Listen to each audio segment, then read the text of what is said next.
स्वागत दोस्तों आपका अपने चैनल पे के साथ के सामने यहाँ पर चलेंगे। सबसे पहले सबसे बड़ी डिटेल आपको बताएंगे दोस्तों, बिहार विधानसभा चुनाव को लेकर आखिरकार चल गया पीके का जादू। बताएंगे कैसे जो आज तक बिहार में नहीं हुआ था दोस्तों, उस तरीके के लगातार ट्रेंड सामने आ गए हैं। बताएंगे किस तरीके से बम्पर वोटिंग के भी सारे रिकॉर्ड टूट चुके हैं दोस्तों। इसी के साथ में चलेंगे एक और बड़ी अपडेट की तरफ, बताएंगे कैसे बिहार के विधानसभा चुनाव को लेकर यशवंत सिन्हा भड़के हैं मोदी के ऊपर दोस्तों। इसी के साथ में आखिर बीजेपी के डिप्टी सीएम को क्यों अब हार का डर सताने लगा है तो हंगामा करने के लिए पहुंच गए दोस्तों। बताएंगे कैसे गोबर फेंका गया है, इसके बाद गाड़ी पर हमले की भी खबर सामने आ रही है और पुलिस की पूरी फोर्स उतारने की भी धमकी दी गई है दोस्तों। एक एक करके चलेंगे आज की सारी बड़ी अपडेट। लेकिन उससे पहले अगर आप भी मानते हैं कि बिहार के विधानसभा चुनाव में इस बार परिवर्तन के शुरुआती ट्रेंड मिल चुके हैं और पहले चरण के पहले चुनाव के दौरान साफ तौर पर मतदाता प्रतिशत यानी वोटर टर्नआउट से साफ समझ में आ रहा है कि बदलाव की लहर बिहार में तेजी से बह रही है। तो इस वीडियो को लाइक करके लाल बटन दबाकर चैनल को सब्सक्राइब करके बेल आइकन दबाकर कमेंट बॉक्स में अगर आप भी मानते हैं कि परिवर्तन बिहार में डंके की चोट पर होगा तो इस वीडियो को लाइक करके लाल बटन दबाकर चैनल को सब्सक्राइब करके बेल आइकन दबाकर कमेंट बॉक्स में अपनी राय जरूर लिखा बताएगा दोस्तों। चलते हैं सबसे पहले सबसे बड़ी ब्रेकिंग न्यूज अपडेट की तरफ, जहां पर बिहार विधानसभा चुनाव को लेकर एक बात जो सबसे ज्यादा चर्चा में थी दोस्तों वो ये कि क्या प्रशांत किशोर इस बार बिहार के चुनाव में कुछ बड़ा कर पाएंगे। ऐसे में अब जो खबर सामने आ रही है दोस्तों उससे चौंकाने वाले ट्रेंड सामने आए हैं। दरअसल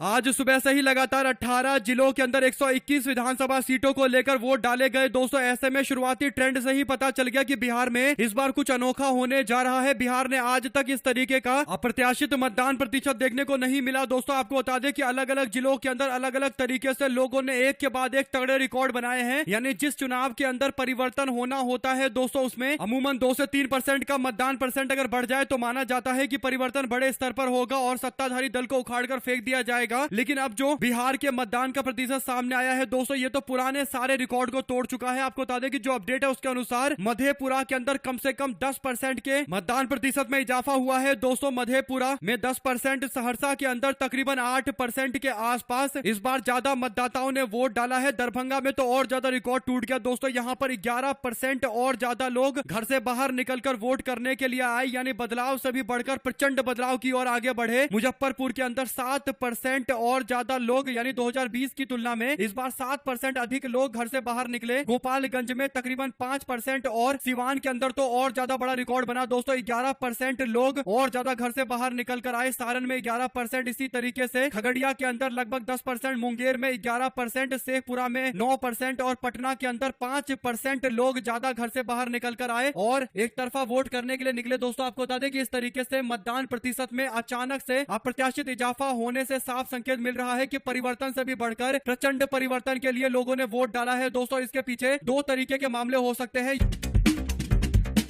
या तो जितने नए मतदाता वोट डालने के लिए आ रहे हैं ये सारे के सारे प्रशांत किशोर के द्वारा किए जा रहे वादे और उनके द्वारा 3 साल की गई मेहनत के कारण घर से निकल कर आए हैं, या फिर दूसरा ये हो सकता है कि इतनी भारी नाराजगी है 20 साल की बीजेपी और एनडीए गठबंधन सरकार को लेकर कि लोग स्वतः अपने घर से बाहर निकलकर एनडीए सरकार को दंड देना चाहते हैं दोस्तों। दोनों केस में एक बात तय है कि एनडीए गठबंधन के लिए खतरे की घंटी बज गई है दोस्तों। आज तक इतिहास में कभी भी इतने ज्यादा मतदान प्रतिशत बढ़ने के बाद सत्ताधारी दल कभी नहीं जीता है और इसीलिए कह सकते हैं कि या तो प्रशांत किशोर खेला करेंगे या फिर इस बार राष्ट्रीय जनता दल महागठबंधन सरकार बनाएगी दोस्तों। लेकिन उम्मीद यह है कि प्रशांत किशोर का असर जरूर बिहार के चुनाव में हुआ है, वरना इतने % मतदाता घर से बाहर नहीं निकलते दोस्तों। पिछली बार तकरीबन 57% लोगों ने वोट डाला था, लेकिन सोचिए दिन का आधा समय बीता और लगभग 45% लोगों ने वोट डाल दिया दोस्तों। यानी 1 बजे के आसपास ही 45% वोट पड़ गया था। 3 बजे के आसपास का आंकड़ा 56-57% तक पहुंच गया दोस्तों और शाम को 5 बजे तक ये आंकड़ा लगभग 70 के पार पहुंच गया। और अंत में कल जब अंतिम आंकड़े चुनाव आयोग के द्वारा जारी किए जाएंगे दोस्तों तो ये लगभग 80% के आसपास मतदान होगा। यानी पिछली बार 57% वोट पड़ा था और इस बार तकरीबन 80% के आसपास पहुंचेगा और ये अपने आप में अप्रत्याशित बदलाव है जिसके बारे में कोई सोच भी नहीं रहा था। यानी कह सकते हैं कि प्रशांत किशोर ने एक बड़ी संख्या में लोगों को मैदान में उतार दिया दोस्तों और लोग वोट डालने के लिए घर से बाहर निकले हैं। ऐसे में अब चुनाव का नतीजा 2 ही हो सकता है, या तो प्रशांत किशोर की पार्टी इस बार त्रिकोणीय मुकाबला बना देगी या फिर राष्ट्रीय जनता दल एक तरफा स्वीप करेगी, क्योंकि बीजेपी को जनसुराज पार्टी की वजह से 40 सीटों पर नुकसान हो रहा है दोस्तों। ये बात भाजपा के लोग भी मानने को तैयार है। ऐसे में 2 शब्द जरूर लिखकर बताएगा और ज्यादा से ज्यादा वीडियो को शेयर कीजिएगा। पूरे ट्रेंड के बारे में आपकी क्या राय है दोस्तों। चलते हैं एक और बड़ी अपडेट की तरफ, जहां पर मोदी पर निशाना साधा बीजेपी के ही पुराने दिग्गज नेता जो अब बीजेपी में नहीं है, यशवंत सिन्हा ने। यशवंत सिन्हा कहते हैं कि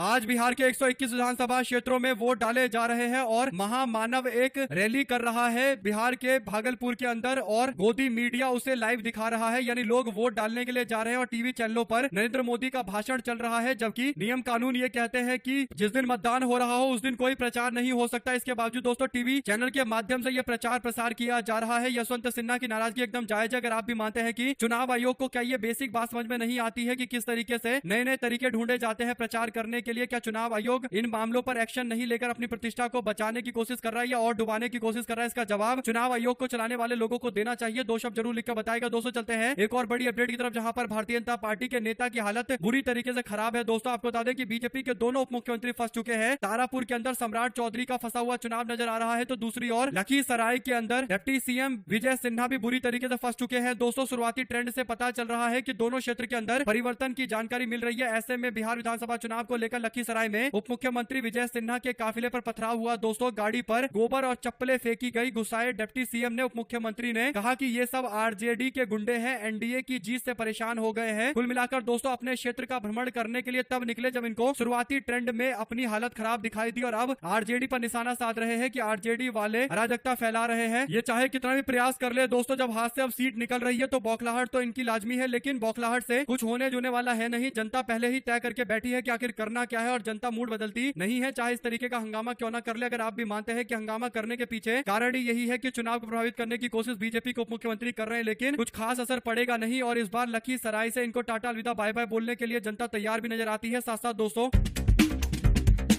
बिहार के मोतिहारी में सभा को संबोधित करते हुए प्रियंका गांधी ने कहा कि ज्ञानेश कुमार, एसएस संधू और विवेक जोशी ये चुनाव आयोग के अधिकारी हैं जो देश के संविधान और लोकतंत्र के साथ खिलवाड़ कर रहे हैं। ये तीन लोग आपके अधिकार छीन रहे हैं, इनके नाम याद कर लीजिएगा। प्रियंका गांधी ने राहुल गांधी की बात को रिपीट किया है। दोस्तों राहुल गांधी ने हरियाणा चुनाव के मद्देनजर एच प्रोजेक्ट के माध्यम से कई सारे साजिशों को एक्सपोज किया था। दोस्तों इसके बाद अब प्रियंका गांधी भी इस मुद्दे के इर्द गिर्द लोगों से अपील कर रही है कि उनको ध्यान देने की जरूरत है कि कौन उनके अधिकारों को छीनने का प्रयास कर रहा है। इसी के साथ में दिल्ली के पूर्व मंत्री और आम आदमी पार्टी के दिल्ली प्रदेश के अध्यक्ष सौरभ भारद्वाज की ओर से एक बड़ा खुलासा किया गया है। दोस्तों सौरभ भारद्वाज ने बताया कि दिल्ली के विधानसभा चुनाव में जिस व्यक्ति ने वोट डाला था वो बिहार जाकर बिहार में वोट डाल रहा है, यानी एक ही तरीके का व्यक्ति, एक ही व्यक्ति दो अलग अलग राज्यों के अंदर तकरीबन 5 महीने के अंदर वोट डाल रहा है। दोस्तों यानी दिल्ली में चुनाव हुए तब भी वो वोट डालता हुआ नजर आया और अब बिहार में चुनाव हो रहे तब भी वो वोट डालता नजर आ रहा है। सौरभ भारद्वाज ने कहा कि वोट चोरी के ये साफ साफ सबूत है। 5 फरवरी 2025 को दिल्ली विधानसभा चुनाव में वोट डालने वाला 6 नवंबर 2025 को बिहार के विधानसभा चुनाव में वोट डालता है। रवीश कुमार ने इस पर कहा कि ये कैसे हो सकता है, एसआईआर के नाम पर जो किया गया फिर वो क्या था? क्या आपके ट्वीट पर निर्वाचन अधिकारी का जवाब आ गया कि आपने गलत भ्रामक पोस्ट किया है? कभी तो चुनाव आयोग इन आरोपों को गंभीरता से ले। एक ही आदमी के 2 राज्य के अंदर वोट कैसे हो सकते हैं? कौन जानता है कि ऐसे कितने लोग होंगे जिनके 1 से 2 राज्यों के अंदर वोट है? कुल मिलाकर दोस्तों चुनाव आयोग से सवाल पूछा जाना चाहिए जो एसआईआर का गुणगान गाते हैं लेकिन ये नहीं बताते कि एसआईआर से आखिर हासिल क्या किया गया। एसआईआर का नुकसान उल्टा बिहार के लोगों को झेलना पड़ा। अगर आप भी इस बात से इत्तेफाक रखते हैं तो अपनी राय जरूर लिखकर बताएगा। ज्यादा से ज्यादा वीडियो को शेयर कीजिएगा। साथ साथ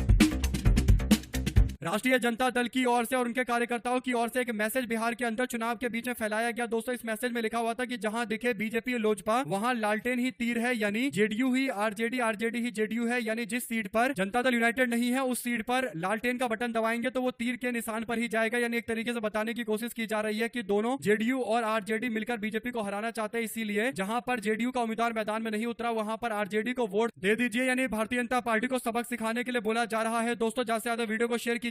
हमारे साथ लगातार जुड़े रहने के लिए आप सभी दोस्तों, भाइयों बहनों मित्रों का बहुत बहुत धन्यवाद। आप लोग देख रहे थे आपका अपना चैनल जय हिंद जय भारत। बहुत बहुत धन्यवाद दोस्तों सभी भाइयों बहनों मित्रों का। जय हिंद।